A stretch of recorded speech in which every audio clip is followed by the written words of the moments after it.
ഇപ്പോൾ ഫാസിസത്തിനെതിരായ കൂട്ടായ്മ മനുഷ്യ സംഗമം കൊച്ചിയിൽ പുരോഗമിക്കുകയാണ്.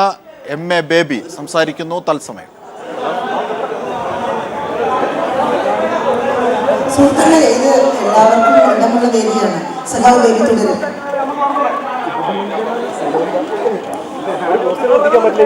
ഇന്ത്യൻ ഭരണകൂടത്തിന്റെ മർമ്മപ്രധാനമായ സ്ഥാനങ്ങളിൽ പിടിച്ചെടുക്കാനും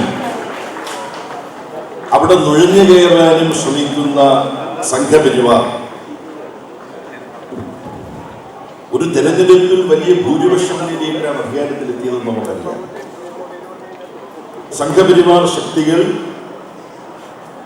ഇന്ത്യൻ ഭരണ നേതൃത്വത്തിലേക്ക് അടിവെച്ചു നീങ്ങിയത് ചെറുപ്പക്കാരിൽ വലിയൊരു വിഭാഗത്തിന്റെ കൂടി പിന്തുണ നേടിക്കൊണ്ടാണ് എന്നുള്ളത് നമ്മൾ ഓർക്കും. ഇന്ത്യൻ പൊതുസമൂഹം ചർച്ച ചെയ്ത ഒരു കാര്യമാണ്.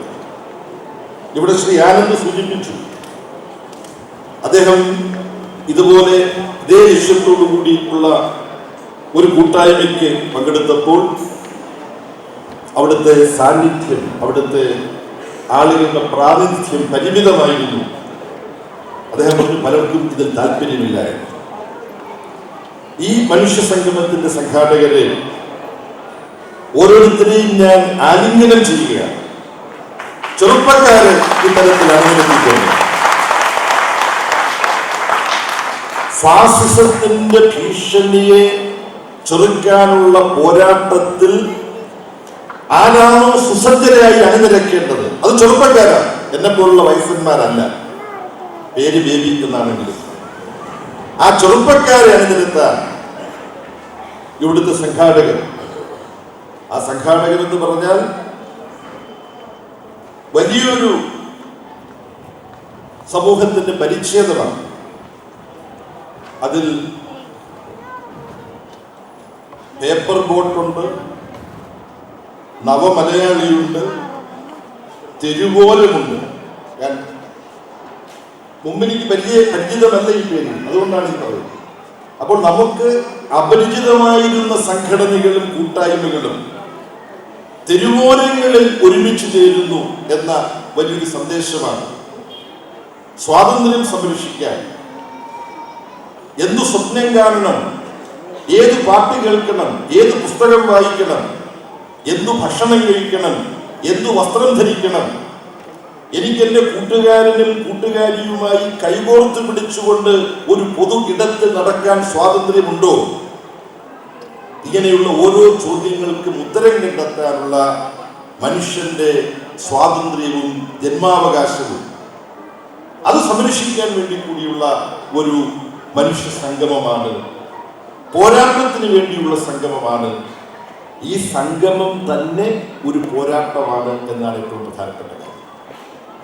ഇനി നമ്മളിങ്ങനെ ഒത്തുകൂടുമ്പോൾ ബഹുസ്വരതയെ അവസാനിപ്പിക്കാനുള്ള നീക്കങ്ങളാണ് നമ്മുടെ സമൂഹത്തിൽ ഉണ്ടാകുന്നത് എന്ന് നമ്മൾ ചർച്ച ചെയ്യും. ബഹുസ്വരത കാസൂക്ഷിക്കപ്പെടേണ്ടതാണ് എന്ന് വിചാരിക്കുന്ന നമുക്ക് നമ്മളെ ബാധിക്കുന്ന ഒരു വിഷയം വരുമ്പോൾ ഈ ബഹുസ്വരത വേണം എന്ന നിലപാട് നമ്മൾ ഉപേക്ഷിക്കുന്നുണ്ടോ? ഉപേക്ഷിക്കാൻ പാടില്ല. ഇവിടെ ഇടതുപക്ഷ പ്രസ്ഥാനത്തിന്റെ ഒരു പ്രതീതി എന്നുള്ള നിലയിൽ ഞാൻ സംസാരിക്കുമ്പോൾ ഈ മനുഷ്യ സംഗമത്തിൽ ലയിച്ചു ചേർന്നുകൊണ്ട് ഇതിന്റെ അവിഭാജ്യ ഭാഗമായി പരിണമിച്ചുകൊണ്ട് ഇടതുപക്ഷത്തിന് ഈ മഹാസംഗമത്തിനൊപ്പം മുന്നോട്ട് പോകാൻ കഴിയണമെങ്കിൽ ഇടതുപക്ഷവും ഇന്ത്യയിലെ ഇടതുപക്ഷത്തിന്റെ ഏറ്റവും പ്രധാനപ്പെട്ട ഒരു ഘടകമായ ഞാൻ പ്രവർത്തിക്കുന്ന പാർട്ടിയായ CPIM ചില കാര്യങ്ങളിൽ ആത്മവിമർശനങ്ങൾ നടത്തുകയും തിരുത്തലുകൾ വരുത്തുകയും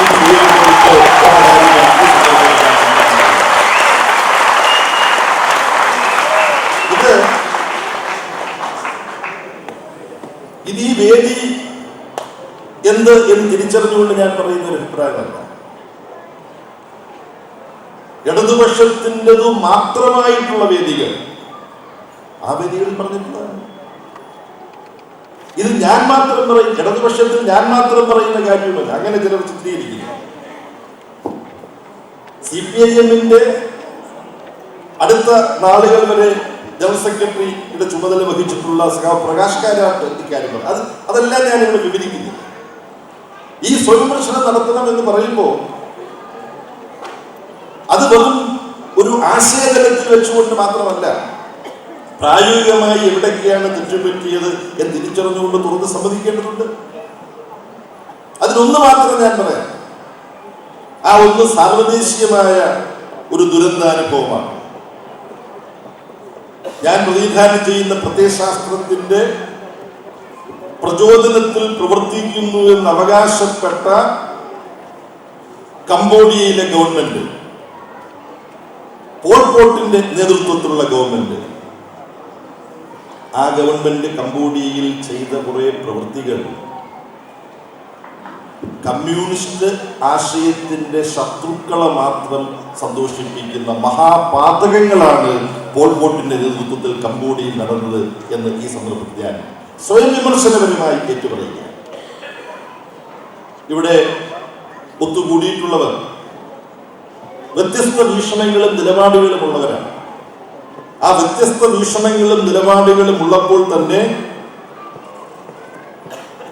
5 പേജുകളിലായി ഒതുക്കി വെച്ചിട്ടുള്ള, പരന്നു കിടക്കുന്ന എന്നും വേണമെങ്കിൽ പറയാം, ഒതുക്കി വെച്ചിട്ടുള്ള എന്ന് വേണമെങ്കിലും പറയാം, പീപ്പിൾസ് എഗൻസ്റ്റ് ഫാസിസം, ഫാസിസത്തിനെതിരെ ബഹുജനങ്ങൾ, സാംസ്കാരിക കൂട്ടായ്മയ്ക്കായുള്ള സമീപന രേഖ. ഇത് ഞാനൊന്ന് ഓടിച്ചു നോക്കി. അതിന്റെ 3 വാചകങ്ങൾ ഇവിടെ വായിക്കുന്നത് നിങ്ങൾ അനുവദിക്കും, സമയപരിമിതിക്കുള്ളിൽ. ഇനിയും 3 മിനിറ്റ് ബാക്കിയുണ്ട്, 10 മിനിറ്റ് കിട്ടുക. മനുഷ്യർക്കിടയിൽ ചരിത്രപരമായി രൂപം കൊണ്ട സാംസ്കാരിക വൈജാത്യങ്ങളെ ഈ കൂട്ടായ്മ മാനിക്കുകയും അവയുടെ സർഗാത്മകമായ സഹവർത്തിത്വത്തെയും പരസ്പര ആശ്രയത്വത്തെയും, സുനിലും കൂടി ഇതിനകത്ത് ഇതിന്റെ രചനയിൽ പങ്കാളിയായിട്ടുണ്ടെന്ന് തോന്നുന്നു, ഈ പരസ്പര ആശ്രയത്വം എന്ന പ്രയോഗം കണ്ടത് മാനവികതയുടെ പ്രതീക്ഷാനിർഭരമായ സാധ്യതകളായി ഉയർത്തിപ്പിടിക്കുകയും ചെയ്യുന്നു. ഇന്ത്യയുടെ സാംസ്കാരിക ജീവിതത്തിന്റെ ബഹുലതകളെ അവഗണിച്ചുകൊണ്ട് സമീപകാലത്ത് ഇന്ത്യയിൽ രൂപം കൊണ്ടിട്ടുള്ള അസഹിഷ്ണുതയുടെ വ്യാപനത്തെ ഈ കൂട്ടായ്മ ഉത്കണ്ഠയോടെ കാണുകയും നമ്മുടെ നാടിന്റെ മതനിരപേക്ഷ പാരമ്പര്യങ്ങൾ തകർക്കുന്നതിനുള്ള ശ്രമങ്ങളിൽ ഉറച്ച പ്രതിഷേധം രേഖപ്പെടുത്തുകയും ചെയ്യുന്നു. അവസാനമായി, ഏറ്റവും മർമ്മപ്രധാനമായി, ഇതിന്റെ ആമുഖത്തിലുള്ളതാണ് ഈ പ്രഖ്യാപനരേഖയുടെ അവസാനമല്ല, ഒരു രാഷ്ട്രീയ പ്രത്യയശാസ്ത്രം എന്ന നിലയിൽ ഹിന്ദു രാഷ്ട്രം എന്ന കാഴ്ചപ്പാടിനെ മുൻനിർത്തി തീവ്ര ദേശീയതാ പ്രചോദിതമായ ഒരു ഫാസിസ്റ്റ് ഭരണക്രമം, അതായത് ഒരു മതാധിഷ്ഠിതമായ രാഷ്ട്രം സ്ഥാപിക്കാൻ നടത്തുന്ന ശ്രമങ്ങൾ ഇന്ത്യയുടെ മതനിരപേക്ഷ സാമൂഹ്യ ജീവിതത്തെയും ജനാധിപത്യ പാരമ്പര്യത്തെയും ആഴത്തിലുള്ള പ്രതിസന്ധിയിലേക്ക് നയിക്കുന്ന അത്യന്തം വിപൽക്കരമായ ഒരു നീക്കമായി ഈ കൂട്ടായ്മ തിരിച്ചറിയുന്നു. ഈ കാര്യങ്ങളിൽ യോജിക്കുന്നവരാണ് ഇവിടെ കൂടിയിരിക്കുന്ന നമ്മളെല്ലാവരും. ഈ കാര്യങ്ങൾ നമ്മൾ യോജിക്കുന്നു എന്നതുകൊണ്ട് മറ്റു ചില കാര്യങ്ങൾ നമുക്കിടയിൽ വിയോജിപ്പില്ല എന്നർത്ഥമില്ല. വിയോജിപ്പുകൾ സംഘടനകൾ തമ്മിൽ പരസ്പരം ഉണ്ടാവാം, വ്യക്തികൾ തമ്മിൽ പരസ്പരം ഉണ്ടാവാം. അങ്ങനെ വിയോജിപ്പുണ്ടായി കഴിഞ്ഞാൽ നമ്മൾ എന്താ, വിയോജിപ്പുള്ളവരെ ഉപേക്ഷിക്കുകയാണോ ചെയ്യേണ്ടത്? അങ്ങനത്തെ സമയമെടുത്താൽ അപകടകരമാണ്. എൻ്റെ കാര്യം പറഞ്ഞാൽ ചില സമയത്ത് ഞാൻ എന്നെക്കുറിച്ച് ആലോചിച്ച് നോക്കുമ്പോൾ എൻ്റെ തന്നെ ചില കാര്യങ്ങൾ എനിക്ക് ഇഷ്ടപ്പെടാറില്ല, എനിക്ക് പൊരുത്തപ്പെടാൻ കഴിയാത്തതാണ്. എൻ്റെ ചില കാര്യങ്ങൾ എനിക്ക് ഇഷ്ടമല്ല എന്നുള്ളത് കൊണ്ട് എനിക്ക് എന്നെ ഉപേക്ഷിക്കാൻ പറ്റുമോ? പറ്റില്ല. എനിക്ക് എൻ്റെ കൂടെ തന്നെ. മനുഷ്യ സംഗമം കൊച്ചിയിൽ പുരോഗമിക്കുകയാണ്. MA ബേബി സംസാരിക്കുന്നു. തത്സമയ സംപ്രേഷണമാണ് നമ്മൾ കണ്ടത്.